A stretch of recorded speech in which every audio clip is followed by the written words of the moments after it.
Depois de adorarmos ao Senhor aqui, Maravilhoso. esse momento maravilhoso de intimidade, amor e adoração ao Senhor, juntamente com o pastor José Arthur, meu esposo, e o nosso amado filho Lucas.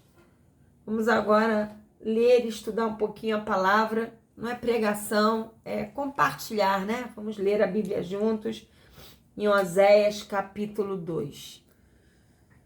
Pastor José Arthur, você pode ler Oséias capítulo 2, do versículo 1 ao versículo 3. Nesse dia vocês chamarão seus irmãos de Ami, meu povo, e chamarão suas irmãs de Ruama, minhas amadas. 1 e 2? Do 1 ao 3. Apresentem acusações contra sua mãe, pois ela já não é minha esposa, e eu já não sou seu marido. Digam-lhe que remova do rosto a maquiagem de prostituta e que tire as roupas que deixam os seios à mostra. Do contrário, eu a deixarei nua, como no dia em que nasceu. Permitirei que morra de sede, como numa terra seca e desolada. Aqui é uma profecia em relação a Israel natural daquela época, que estava se prostituindo e adulterando com ídolos, em total desobediência e rebeldia a Deus, né? Mas como todo livro profético se refere à época e também se refere aos dias de hoje, também está profetizando para a igreja. E esse capítulo 2 de Oséias, ele é um chamando a igreja, o povo dele ao arrependimento, né? E nesse versículo 1 ao 3, fica muito claro que o Senhor está chamando a tirar os sinais do rosto de uma mulher adúltera. Toda vez que fala mulher na Bíblia, está se referindo à igreja, porque a igreja ela é colocada como noiva de Jesus Cristo. E fala aqui que ela tem que tirar do rosto todos os sinais ou maquiagem de prostituição e de adultério e não mostrar os seus seios, né? Porque a mulher no natural sair mostrando o seu corpo, os seus seios, é sinal de vulgaridade, prostituição, e se for então casada, é de infidelidade, de adultério. E na verdade a igreja, ela está noiva de Jesus, ela está prometida a Jesus, comprometida pelo sangue de Jesus Cristo. E o Senhor está chamando a igreja a voltar a uma pureza de coração, né? Voltar a ter intimidade com o seu noivo Jesus com coração puro. Está chamando a igreja a sair de qualquer tipo de religiosidade adúltera e enganosa. Porque essa é a única maneira para que ela não fique nua, que fala que se não houver arrependimento, se não retirar todo tipo de prostituição, de adultério, de religiosidade do seu rosto e do seu coração, o próprio Senhor vai arrancar a roupa dela. Ela vai ficar nua. O que significa isso? Vai perder as vestes de noiva. Vai perder o vestido de noiva. O próprio Senhor vai arrancar o seu vestido de noiva. Não vai ter mais vestes de santidade, de pureza. Ou a igreja se arrepende, ou então não tem vestiduras de noiva, fica nua. E a nudez gera vergonha. E fala aqui que se não houver arrependimento, vai fazer dela um deserto, como uma terra ressequida, e vai matá-la de sede. O próprio Senhor vai fazer isso.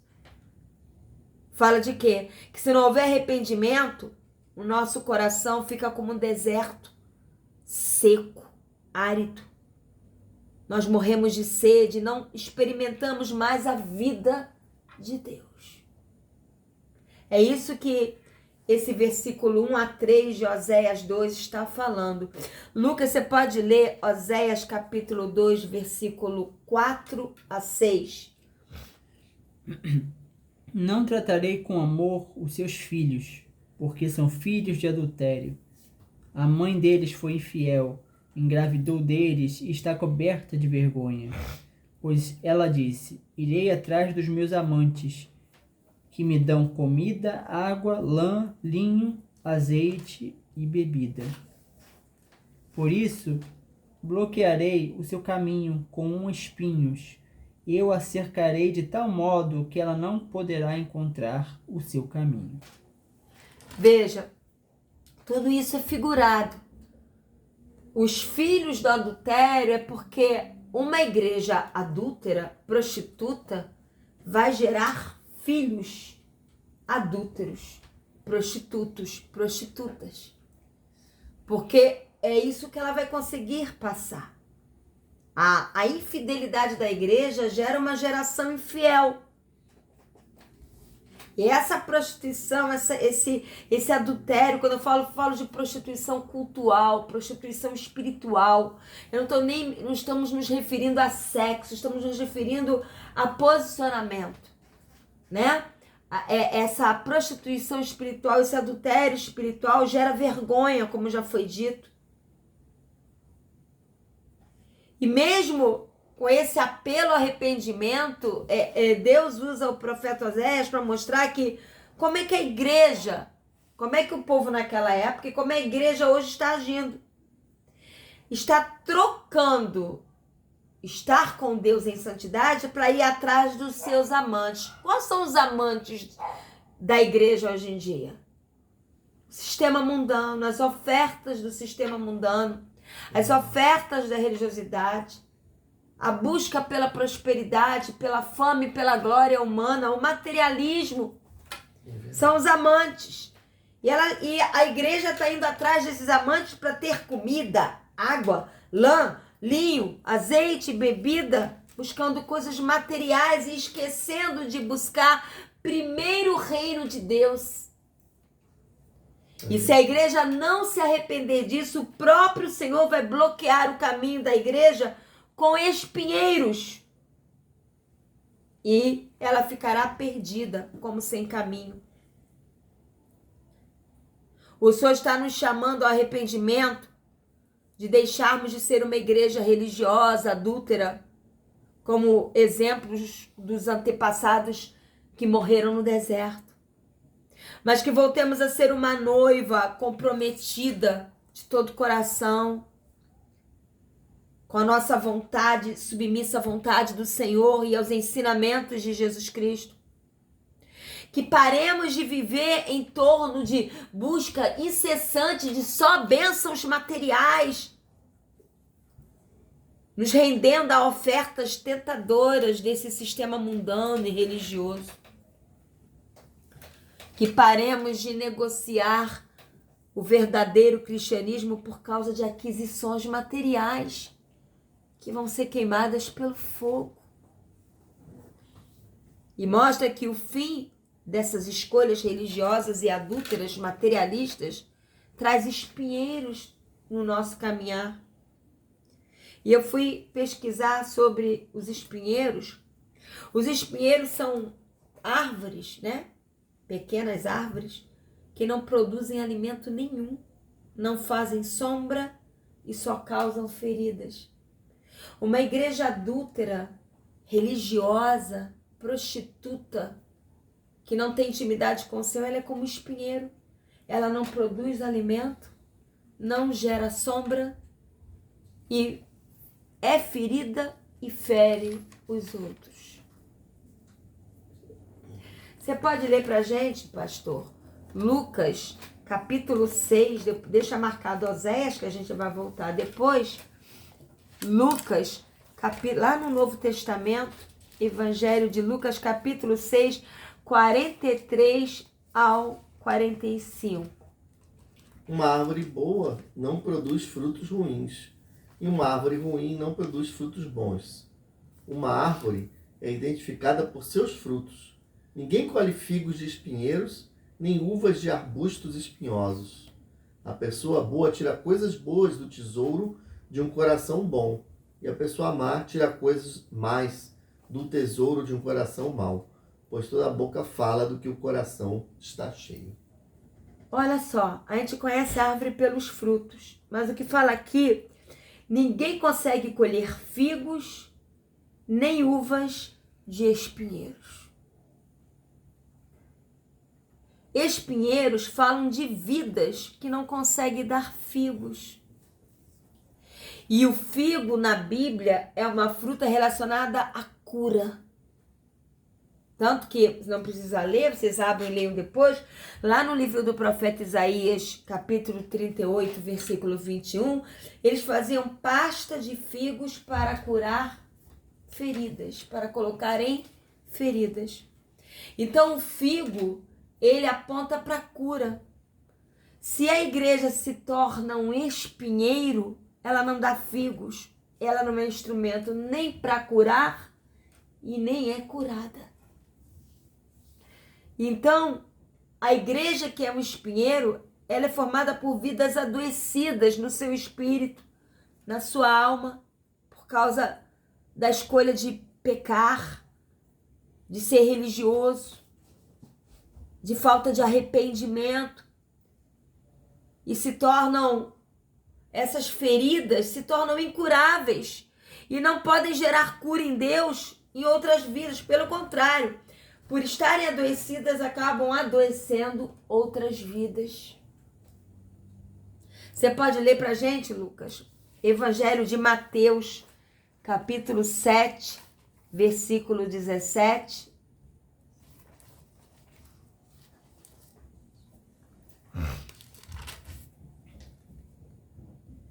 Semelhantemente, toda árvore boa dá frutos bons, mas a árvore ruim dá frutos ruins. Se a árvore está adoecida, ela vai dar frutos ruins. E nós vimos lá em Lucas 6, que o pastor José leu, que espinheiros também são vidas que não conseguem dar uvas. As uvas vêm da videira. A videira aponta para Jesus. Jesus é a videira verdadeira. Da uva vem o vinho. E o vinho tipifica a vida e a alegria em Deus através de Jesus. Se somos espinheiros e não damos uva, somos vidas esterilizadas por causa da religiosidade. Não damos uva, não temos vida em nós, não experimentamos a alegria sobrenatural de Deus. Se não houver arrependimento de uma vida religiosa, adúltera, prostituta espiritualmente, onde se troca o que é do reino de Deus pelas coisas desse sistema mundano, nós nos tornamos espinheiros que não dão figos nem uvas. Você pode ler, pastor? Voltemos lá para Oséias. Oséias capítulo 2, versículo 7.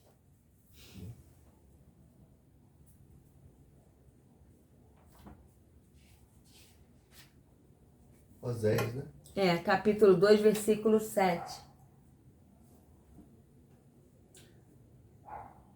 Contudo, mostrarei amor ao povo de Judá. Eu, o Senhor seu Deus, os livra... Perdão. Quando correr atrás de seus amantes, não os alcançará. Procurará por eles, mas não os encontrará. Então pensará: voltarei para meu marido, pois com ele estava melhor que agora. Veja, o Senhor está nos chamando a sanidade espiritual. Que nós venhamos ter o entendimento que tudo que esse sistema mundano dá, que são os amantes, né? Tudo que a religiosidade enganadora dá, que também são os amantes, tudo que o adultério com esses amantes oferece é passageiro. Em algum momento vai nos desamparar. Porque a religiosidade materialista e o sistema mundano, eles são decepcionantes, são traidores. O Senhor está nos chamando à sanidade enquanto é tempo para que voltemos para os braços dele como marido e abandonemos os amantes dos quais nós temos nos envolvido como igreja. Você pode ler, Lucas, Oséias capítulo 2, versículo 8. Ela não reconheceu que fui eu quem lhe deu o trigo, o vinho e o azeite, quem a cobriu de ouro e de prata, que depois usaram para Baal.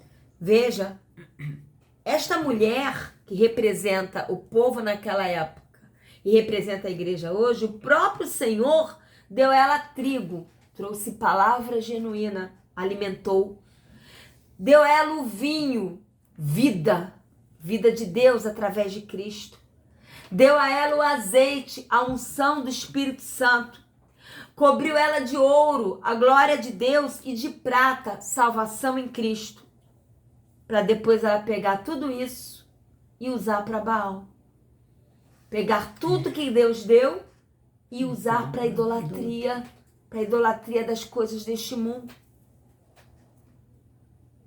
E o Senhor está chamando a igreja dele a abandonar a religiosidade e a profanação, que é usar o que é santo de Deus para interesses egoístas e idólatras, tipificado por Baal.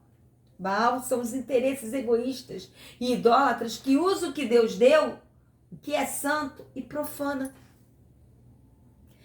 O Senhor está chamando a nós, como igreja, a voltar a reconhecer que o verdadeiro trigo, alimento e sustento, que o verdadeiro vinho, vida abundante em Cristo, que o verdadeiro azeite, unção do Espírito Santo, que o verdadeiro ouro, a glória de Deus, e a verdadeira prata, uma vida justificada pelo sangue de Cristo, só podem ser mantidos quando se mantém um relacionamento diário com o noivo Jesus, através da leitura bíblica diária, de uma vida de oração e adoração a Jesus, fruto de um coração que se arrepende. Você pode ler, pastor, Oséias capítulo 2, versículo 9 a 10. Agora, porém, tomarei de volta o trigo e o vinho, que lhe providenciei a cada colheita. Tomarei as roupas de lã e de linho, que lhe dei para cobrir sua nudez. Até o 10, né? Isso. Eu a deixarei nua em público, à vista de todos os seus amantes. Ninguém será capaz de livrá-la de minhas mãos. Olha o que está falando. Está falando aqui, amados, que,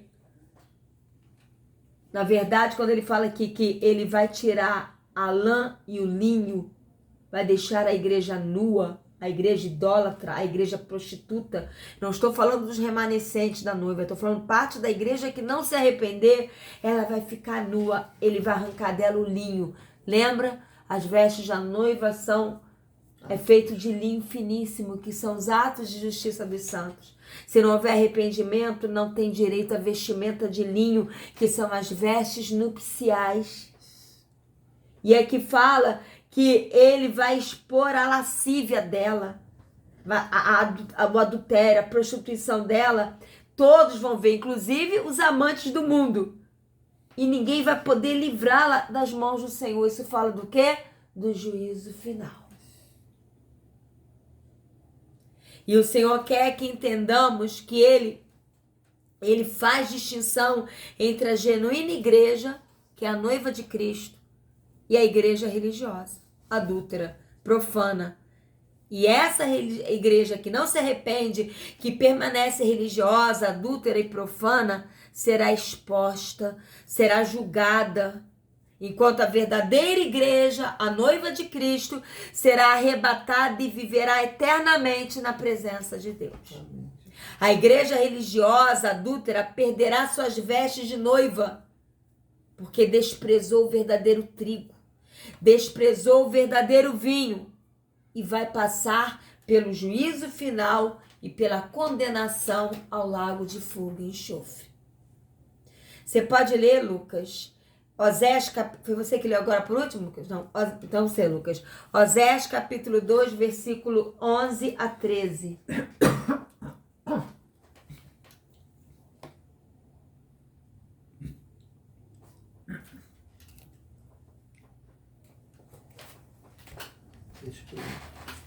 Então, pastor, lê, enquanto o Lucas vai beber um golinho de água. Vai lá, amor, lê. Versículos?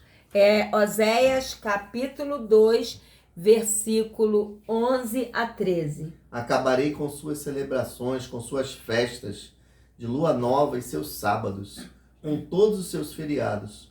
Destruirei suas videiras e figueiras, que ela diz ter recebido de seus amantes. Farei que se tornem densos matagais, onde animais selvagens comerão os frutos. Eu a castigarei por todas as vezes que queimou incenso às suas imagens de Baal, que colocou brincos e joias e saiu atrás de seus amantes, mas se esqueceu de mim, diz o Senhor. Nossa, é muito forte. Aqui está falando que toda essa alegria, né? Esse louvor festivo que não é para Deus, é mais para o homem do que outra coisa. São os shows, são as luzes neon, né? São os templos suntuosos. Toda essa alegria que não vem de Deus, não é uma alegria sobrenatural, é uma alegria movida por emoções, pelo material, por construções, todas as festas, né? Toda a confiança nas festas religiosas. O Senhor vai acabar com isso tudo. Ele vai arrancar dessa igreja religiosa e adúltera todas as videiras e figueiras que ela diz que foram os amantes, sistema mundano, sua carreira profissional, as suas aquisições que deram a ela. Isto é, lembra que figo fala de cura e uva fala de vida? A igreja adúltera acha que ela é curada e que ela tem vida por causa da prosperidade, das aquisições, né? Da sua glória humana aqui nesse sistema mundano.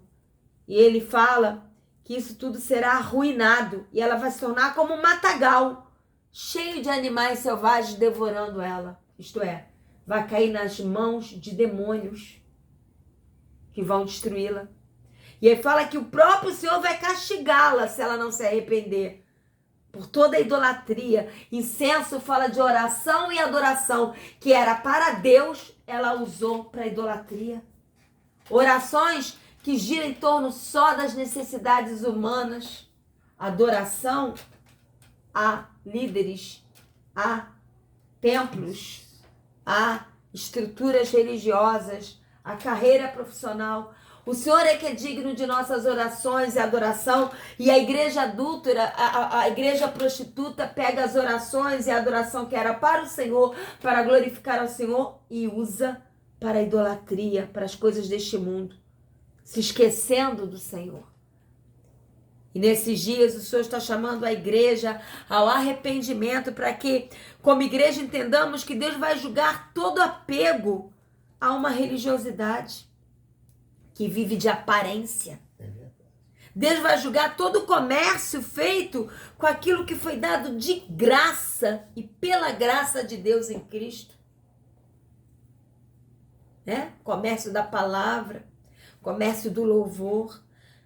Deus vai julgar quem escolhe essas práticas malignas e serão devorados pelos animais selvagens, que fala de ser atormentados por espíritos malignos no lago de fogo e enxofre por toda eternidade. Deus vai julgar em Cristo toda idolatria, todo materialismo, toda aparência enganosa e promíscua, que são praticadas por aqueles que escolhem abandonar o genuíno de Deus e a genuína palavra de Deus para viver de uma religião materialista, cheia de aparência e cheia de riquezas materiais. Amém? Vamos parar por aqui, né, pastor? Vou parar por aqui, vou marcar onde eu parei. E no próximo culto doméstico, semana que vem, eu continuo esta palavra em Oséias capítulo 2. Nós estudamos Oséias capítulo 2, do versículo 1 ao versículo 13. E no culto da semana que vem, nós vamos estudar do versículo 14 até ao 23, que é o último versículo. Amém? Você pode orar, pastor? Amém, Jesus. Muito obrigado pela tua palavra, Pai. O Senhor está nos ensinando, Pai, colocando o modelo da igreja que o Senhor deseja e que tem que ser, Pai. Ó, meu Deus, vai levantando uma igreja madura e preparada para a tua vinda, Senhor. Nos prepare, Senhor. Nos prepare, adestra as nossas mãos, Pai, para a batalha, Senhor. Adestra as nossas mãos, Sim, Pai, Senhor, para andar nessa terra que já está toda contaminada, Pai. Ó Deus, em nome de Jesus, nos ajude, Pai, a viver o verdadeiro evangelho e abençoa a vida de cada pessoa que quer ser um verdadeiro discípulo de Cristo. Em nome de Jesus. Amém, Senhor. Amém. Quer orar, filho? Amém.